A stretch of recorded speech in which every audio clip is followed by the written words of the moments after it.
mean, if you talk to an ED in 1994 and they weren't exposed to any other innovation or anything like that, and you showed them some of the stuff that's out there today, that's just wild, almost like magic. It's crazy, some of the tech things that are out there right now.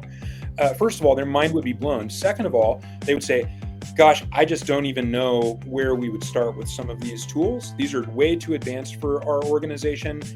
Why don't we just go back to the drawing board and find a better way to handle our spreadsheets? Come on. You can do better. Challenge yourself. It's okay. Like, tiptoe out there. There are people who want to help.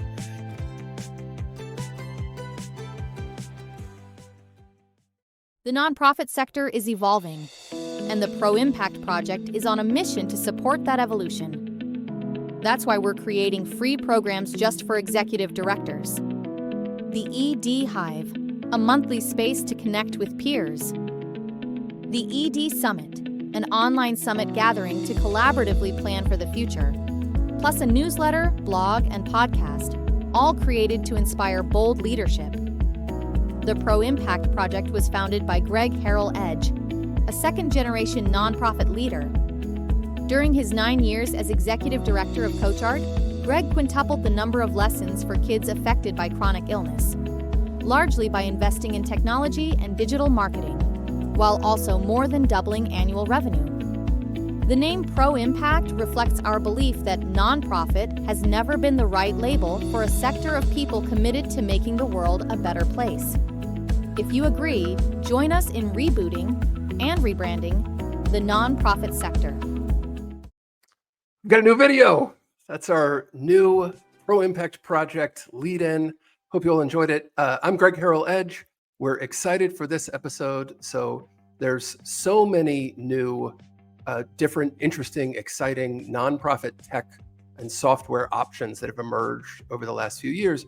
And so that's created this enormous opportunity for nonprofits, where there are more tools than ever before, more things to choose from, more things specifically for your exact need, but also this big challenge. And I felt that walking around the AFP Icon Expo Hall this year, where there was just so much cool stuff, but I could see how it would feel overwhelming, especially if you don't geek out on this kind of stuff. So I'm excited to have two people with us today who do geek out on this kind of stuff, Mike Slaughter and Mark Becker, and thrilled to have them join us. Mike is the Director of Key Accounts at Dataro, which, if you're not familiar with it, an incredible tool for AI-driven predictive analytics. So it's for smarter donor engagement, stronger retention, greater fundraising ROI.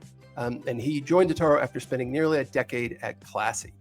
And Mark is the founding partner of Cathexis Partners, where since 2008, they have helped nonprofits with every type of tech issue and problem that you can imagine.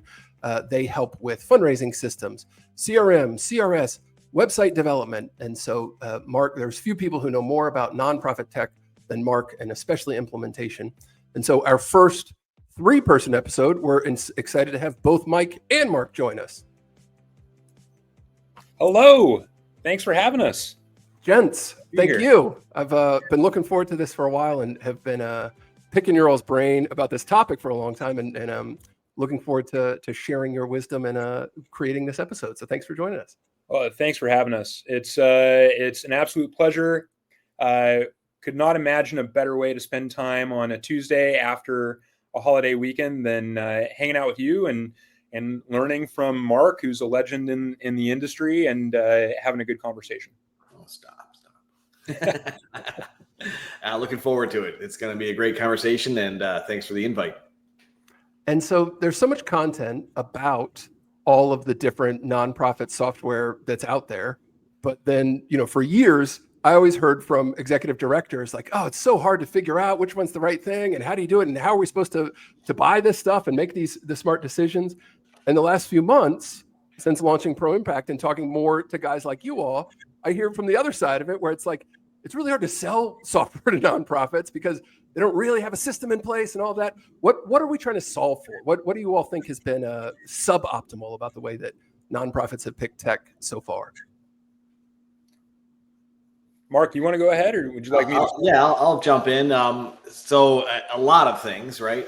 But quite often, the nonprofit space, I don't see it kind of reacting the same way a for-profit industry does and thinks about things. You have to invest, right? It's not just spending money. It's not just a revenue loss. It's not just your donations going away. It's an investment in your mission, and thinking about that and making sure that you have the tools you need to actually be successful is important, and making sure that your board is understanding of that and selling them on that during the process. Yeah, I think that what we see a lot, and Mark, you probably see the same thing, is that you get lots of organizations that obsess over particular pain points or things that they're looking to solve for, and they become particularly challenged when those pain points kind of balloon out into these like organization-wide challenges. Like people talk about it around the water cooler. Oh gosh, another Excel spreadsheet that I've got to wrangle, another thing that I've got to do, and it becomes this weight on the organization that takes away from the mission. And really, if we're thinking about it critically, an executive director's job is to be the North Star for the organization, keep everybody marching towards the mission of the organization, and to deepen and strengthen relationships with donors.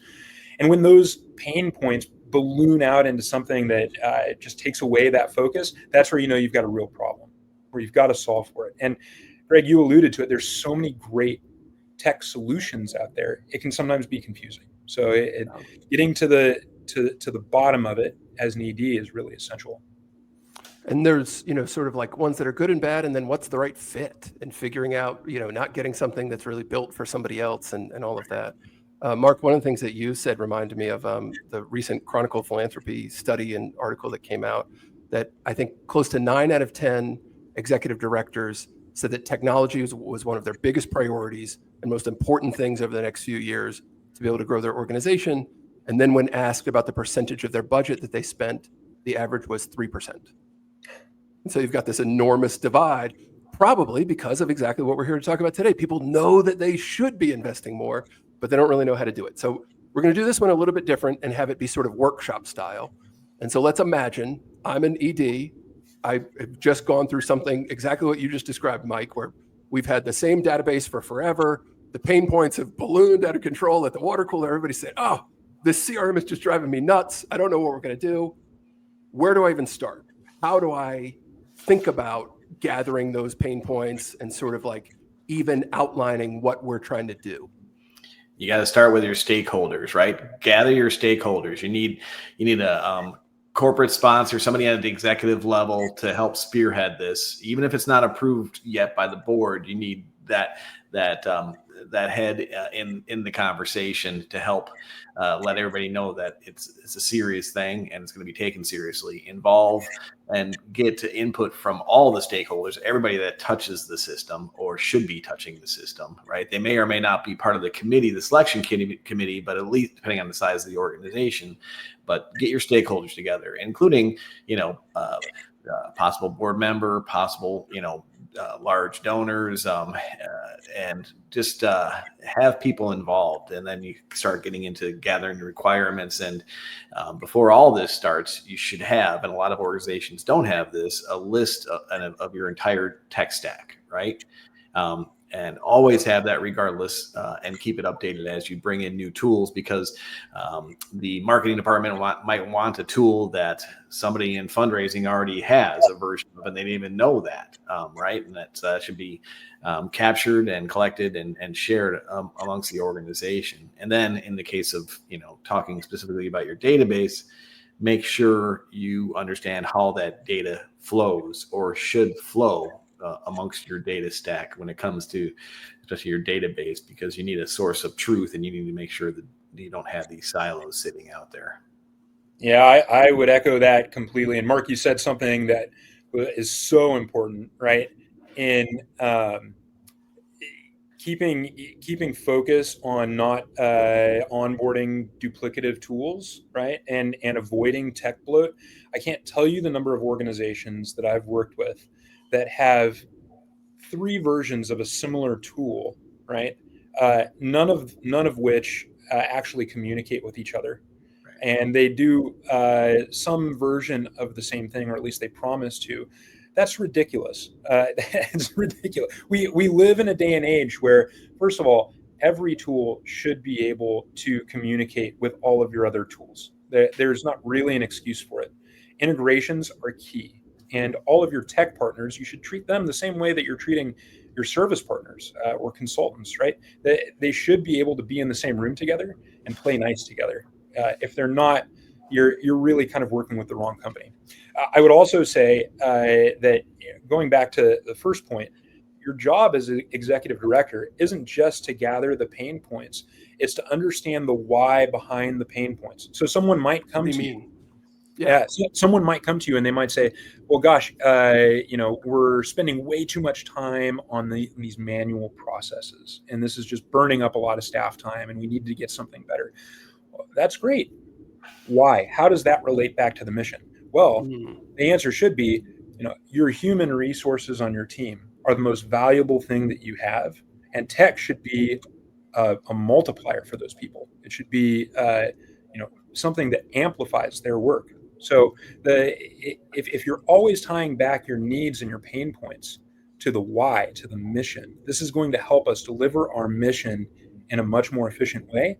Now you know that you're on the right track. If you can do that with each of your pain points, all right, you've got something to work from. Nice. Okay, so let me say it back to you just to make sure I've got a good system. So I sort of like chat with stakeholders, collection of stakeholders, representatives of them, gather these pain points.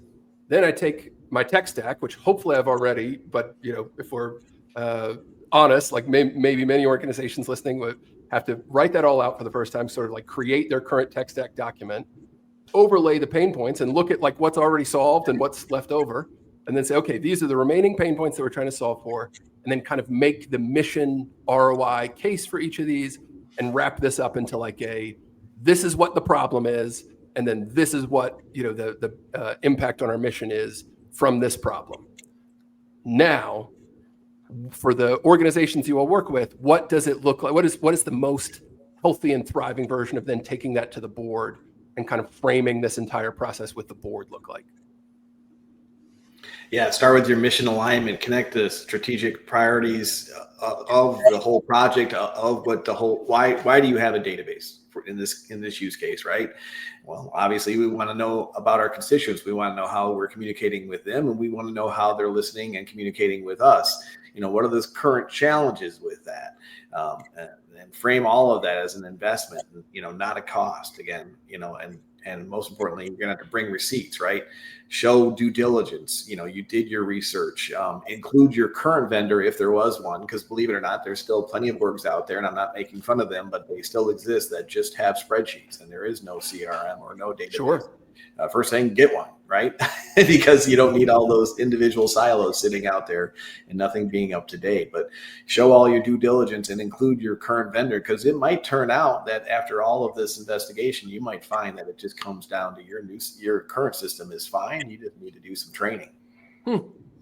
Yeah, that's exactly right. If you've got a good board, the board's job should be to keep you focused on that mission and that why, right? And so if you're an ED and you're coming to the board already prepared with that, you've already done that work, you've connected every single pain point back to your mission and how it's going to help you achieve your mission in a more efficient way.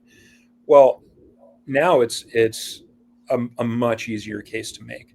Having sat through board meetings before, where, and I'm sure this probably resonates with any ED who's on the call, having sat through board meetings and letting a board meeting get away from you, where you've got board members who are debating particular pain points or check boxes or requirements, it can go off the rails really quickly if you're not really focused on the why and the mission and how this investment's going to catapult you forward. So if you come prepared with all of that, you're making your job a lot easier. Yeah. One more tip that I would add in, and I think this is something that I've learned from one of the two of you, I can't remember, but the idea that not only making the case about the why to your board, but also front loading the conversation about the how, what the process is going to be, so that you tell them over the next few months, we're going to choose, whatever that process looks like. And we'll talk about, over the next few minutes, what it should look like, but sort of like give them that up front so that you don't get to the end of the process. Like if you only do the why and you get to the end of the process and you say, okay, this is what we decided on, that can go off the rails where they say, well, did we do an RFP? And, did we do a SWOT analysis? At my company, we do this. And it's sort of like agreeing on what it's going to look like ahead of time for both the why and the how. Yeah. So then what exactly should the how look like? That when we then get to the point where we're ready to reach out to Mike, somebody in your shoes, or the teams that you've led before, and start to talk to actual folks from the software team, or are we even ready to talk to folks? We've got our collection of needs, sort of like, what do we do next? Yeah, don't talk to the vendors yet. Okay. They will share all their shiny things, and they'll show you all the cool stuff, and you'll be very excited about it. But it might not do 3 or 4 things that you really need it to do that you would assume that it does because your current one does, or it's whatever. So start by, I would say, talking with your peers, right? If you're in a chapter an affiliate situation, talk to your other chapters. What are they using, and what do they like, and what don't they like about it? Or if you have peers doing a similar type of mission, talk with them, same questions. Go out to G2, Capterra, check out those websites and see what individuals are rating those systems as. Go to AFP, Icon, Nonprofit Power, Bridge, conferences where there's a lot of technology. Walk through the marketplace. We're not going to bite when you go to those booths. Contrary to popular belief, we're all here to have great conversations, and we do have great conversations with a lot of folks that are looking. Talk to your peers and see what's happening out there, and then make sure you have all your requirements put together before you even consider talking to them. But Mark, I love showing shiny things, man. and Dataro has a lot of cool shiny things to show, and a lot of organizations should be using it. But yeah, they should have a plan in place. They should have a plan in place. You're exactly right. And more joking than anything else, every company out there, every tech vendor, tech partner is going to have their own shiny things to show. And that's really important. There's 2, I think, kind of different points of view and pieces of wisdom that are both true. First of all, you should have an open mind going into this assessment. You should have a firm understanding of the pain points you're trying to solve for, tie it back to the mission, everything that we previously discussed. But you should also not be so firmly tied to how you're going to address those pain points that you're not open to seeing something that is totally new, that you've never even explored before, nothing about, a different way to satisfy that pain point or to get from point A to point B. Because there might be some really smart people out there who have thought about the problem a little bit differently that might make your life significantly easier. Be open to that. Don't come in with just a solid checklist or like an RFP with requirements. And if it doesn't exactly meet your requirement, the requirement should be that it gets you closer to your mission. It deepens and strengthens relationships with your donors. That's a requirement. Everything else fits underneath it, right?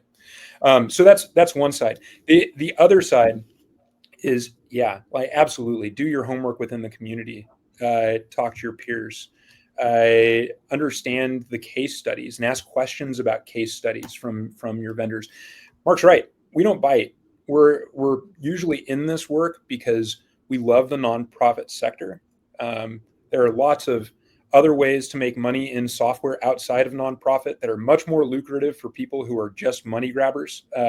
And we do this because we care deeply about helping pro-impact organizations achieve their mission.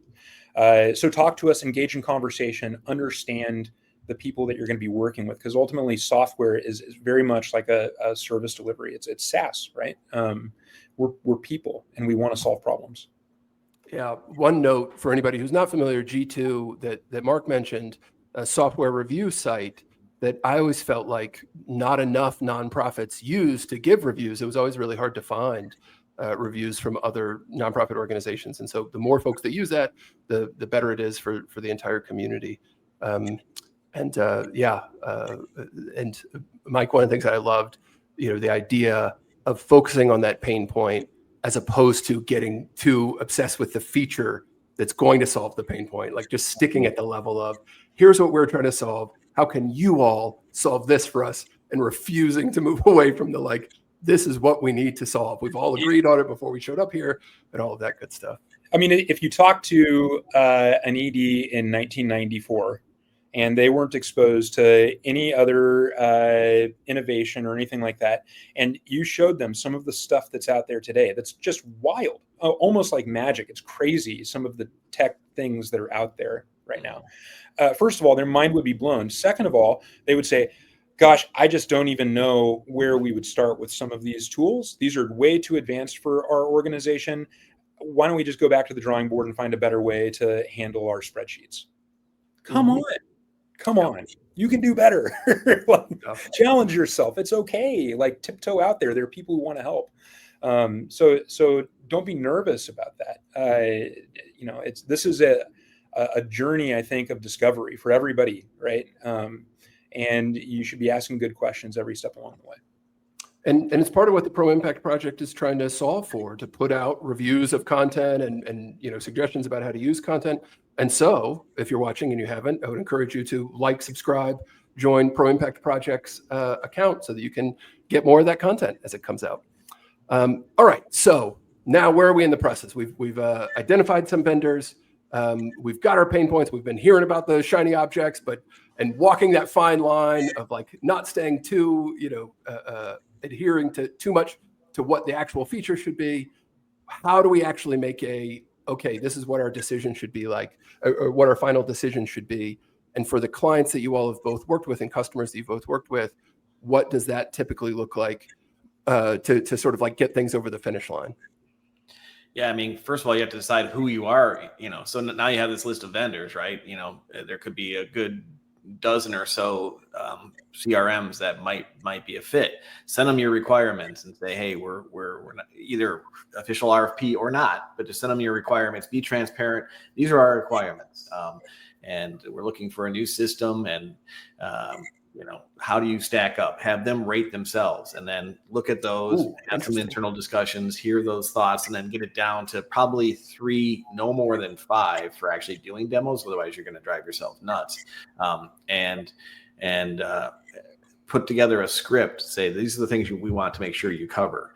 Allow time for them to show the shizzle, the shiny steak stuff, all the fun stuff, but make sure that they cover the key points. And how their system is going to help you with that, and then come back together as a group and get everybody's input. They might not be able to be the same weighted in the decision, but everybody should be heard, because you're going to make them use that system, so they better feel like they were part of that decision-making process. Yeah, I would 100% agree. If you're noticing a thread that runs through what Mark and I are talking about here, it's that your values probably trump everything, and they should. And getting your entire team on board with what you're trying to achieve and calling back to that throughout the process is really essential. I'll go one further. The moment that you sniff any bit of a lack of integrity from the tech vendor that you're receiving the pitch from is the moment you need to walk away. No matter how cool or flashy their solution is, no matter what type of features they're promising, if they are willing to mortgage their integrity during the sales process, what does it look like? What's an example of a lack of integrity mortgaging themselves during the sales process? So, for example, if they are promising functionality, but they can't show you exactly how it works in a demo environment, and they can't show you exactly what the outcome will be for you in a demo environment, but they say, oh yeah, and you're going to be able to streamline all of this. But after questioning, they just can't show you or like really explain how they're going to do it. You need to think pretty critically about that relationship. If you're ever receiving like a ridiculous amount of pressure around signing the contract at a certain timeline, very transparently, when our team delivers contracts and we're talking about negotiating contracts with our nonprofit partners, ideally it's a collaborative process, and it's not this tit for tat back and forth. It's something that we've built together and we can be really proud of together, because our contracting process meets the needs of the organization and vice versa. It's something that we've built as a team. right? So if somebody's coming to you and they're trying to ram something down your throat, or you feel like it's a used car sale, that you've got to start asking some questions there. Because ultimately, after you sign the contract, you're working with this company for 1, 2, 3 years, sometimes longer. And so you don't want to kick the relationship off on that foot. Now, I'll also say there's a time and a place where companies like mine, like every other tech company, really are incentivized to make this thing happen at a certain time. You can take advantage of that. It's okay. It's not bad to ask for certain things that align with your goals. Ultimately, like a negotiation is a give and take that lines up goals perfectly and sets the stage for a really, really good working relationship. That makes sense. So let's say we've gone through the process, we've figured it out, we've all aligned on what we're going to do, and we get to the point where that final negotiation happens and we're locked in. And Mark, I know this is where your the bulk of your work shines more than ever. If I'm the ED and I've gone through this whole process and we've found something that fits everybody's needs, often organizations can fall short with the implementation and the training. How should I be thinking about that now that we've reached this big finish line and milestone of picking the right choice? Yeah, that's a great question. Make sure from the get-go you have a plan for what happens, and you're working with the vendor of choice on the implementation process, what that looks like, how long it's going to take. Is there going to be overlap with your other system? Hopefully the answer is yes, because you want to make sure everything's moving nicely before you turn off the old system. Try to have a SME, a subject matter expert in each department that will basically take ownership of that tool, to whatever degree, they feel comfortable, and make sure that the department can go to them with questions, but also make sure that they're held responsible for creating and working with the vendor to create standard operating procedures, because junk in, junk out. So you want to make sure everybody's doing the same thing, running the same types of reports, getting what they need out of the system. So make sure you have those kind of folks there in place to be strong voices. I love that, a SME. I've never heard that before, Mark. I'm gonna steal that. It makes me think of Captain Hook and Peter Pan. Yeah, you've got to always have a SME by your side. That's right. I've never heard the term nor the idea of having somebody in each team who's the sort of, each team that touches that piece of software, who's the sort of go-to. I feel like at our organization and most organizations, there's one person who sort of becomes the go-to for that and for all the questions about all the software. The idea of having that team by team is really smart and interesting. And that's a major threat, isn't it, Greg? Like if you only have one person who's your conduit for all things tech, or even just onboarding one particular tool, what happens when that person goes on maternity leave, or that person takes a sabbatical or is gone? They leave for another opportunity. Turnover in the nonprofit space is rampant. And so, to protect your investment in this new tool, you should really hope to drive adoption across all of your teams. Anybody who's going to have a hand in the outcome of what this tool is promising to deliver, you should have those SMEs at the ready, all over the place, kind of your ambassadors, right? I would also say that understanding the cadence of the customer success team for the vendor and like what they can deliver is important before you ever sign the contract, right? What does that mean? Understanding the cadence of the customer success. Yeah. So what is customer success? I feel like a lot of folks don't even know that one. The good question depends on the company, right? Yeah, Mike's got a good point. Know what that is with that particular vendor, right? Yeah, I mean, we're some vendors.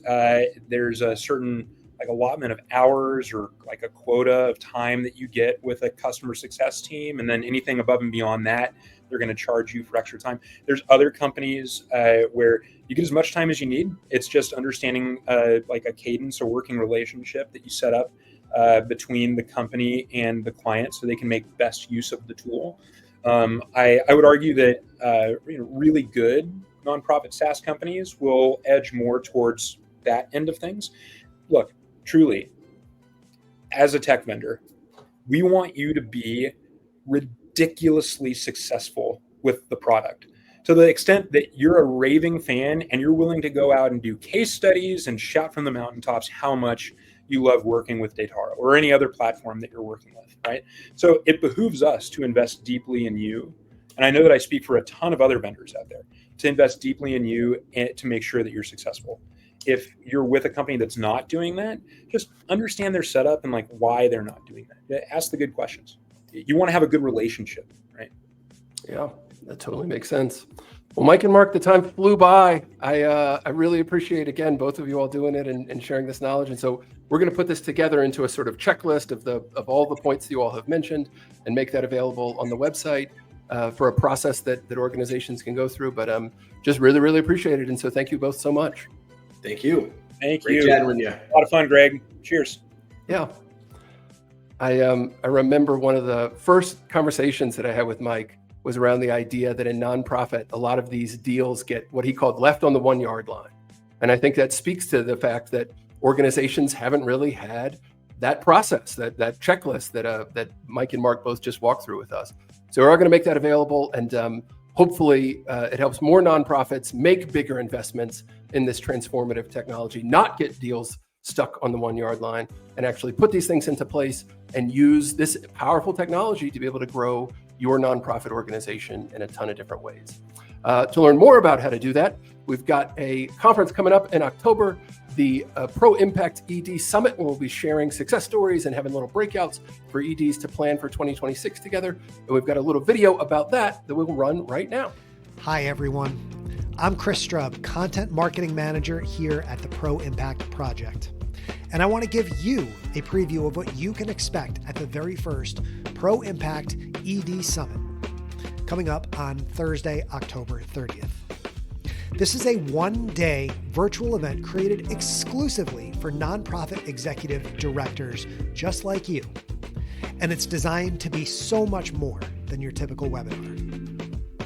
We're gathering leaders from across the country for a full afternoon of learning, inspiration, and connection. You'll hear from Greg Harrell-Edge, our founder, as well as other sector experts who will share case studies and strategies on the biggest topics facing EDs today: programs, fundraising, marketing, and operations.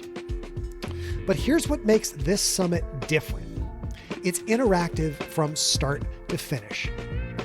Thanks to Ring Central, our platform, you'll be able to explore our expo hall, where sponsors will share tools and resources you can put to work right away.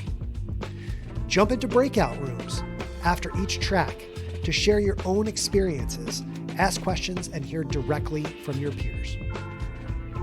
Join in one-on-one networking sessions, making real connections with other executive directors who get what your work is all about. And of course, keep the chat buzzing throughout the day with reflections, questions, and encouragement.